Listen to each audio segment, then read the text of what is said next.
Okay, in this video we're just going to be doing a recap of how trade liberalisation can impact each of the goals, including the 5 key economic goals as well as its impact on living standards. So first of all, sustainable growth. The links to sustainable growth in the short term are sort of related to the impacts on unemployment. So the trade liberalisation can lead to increased unemployment because we import more, and that can lead to reduced aggregate demand in the economy because there's less consumption spending and people are losing their jobs. In the long term, however, the idea of something like trade liberalisation is to boost efficiency and shift resources to areas of comparative advantage. And therefore, by specialising, we're able to lower our production costs and produce more at a cheaper price, which boosts our international competitiveness and allows for strong growth without inflationary pressures. Other things that businesses can do, because of that increased level of competition, it provides incentives for businesses to increase or improve their production methods or find ways to upgrade the skill levels of their employees so they can increase their potential output. So the idea is that short term it can cause some job losses, but in the long term we shift resources to areas of comparative advantage, which boosts efficiency, and we have more incentive to be productive because of the increased competition, which leads to increased productivity and helps to increase growth without inflation. In terms of inflation, there are no negatives for inflation related to trade liberalisation. It's all positive.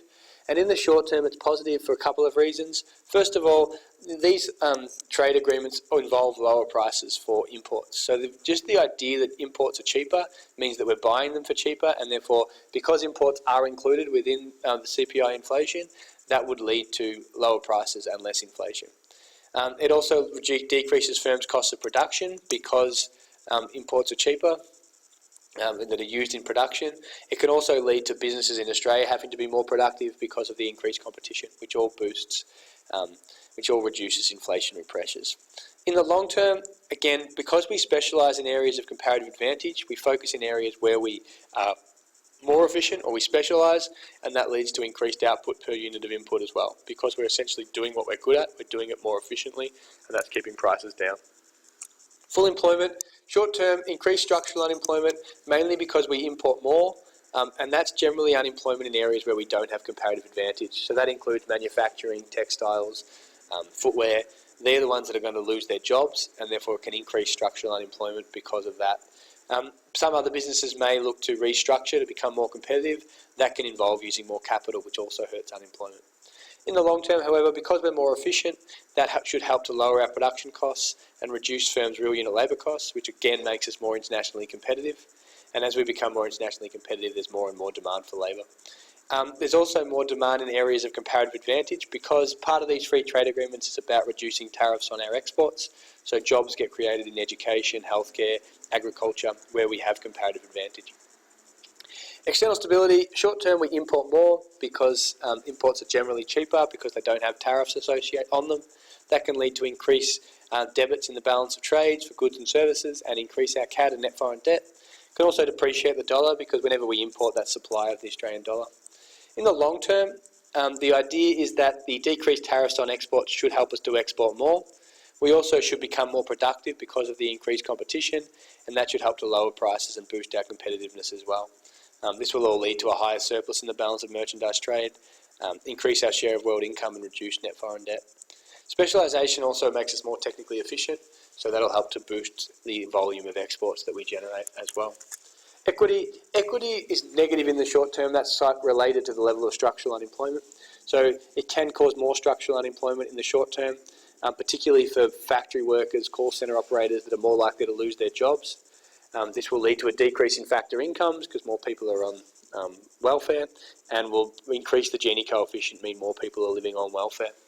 In the long term, there's a lot of benefits for equity. First thing is that these policies should lead to decreased prices, which boost purchasing power of consumers, so more people can achieve a dignified standard of living. It should also help to create employment in a lot of industries, particularly those that we have comparative advantage, and that will create employment opportunities.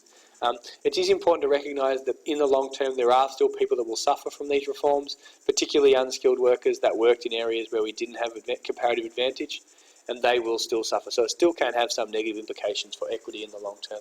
Not everybody benefits. Material and non-material living standards. If there's more unemployment in the short term, that's going to hurt our material living standards. Having said that, if it leads to lower prices, that should boost purchasing power and reduce our material living standards. In the long term, as we shift resources to areas that maximise our efficiency, or that we specialise in certain areas, that should help to boost productivity and lead to increased GDP per capita and increased jobs, and that will boost our long-term material living standards.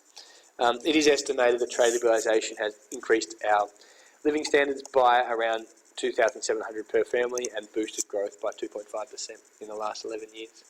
Non-material living standards, there's less waste, less depletion of resources, which should help as well. Having said that, we do specialise in some areas like mining, which could lead to more, it could jeopardise intertemporal efficiency. But the idea is we're using our resources more effectively, and that should help to make us less wasteful. Thank you.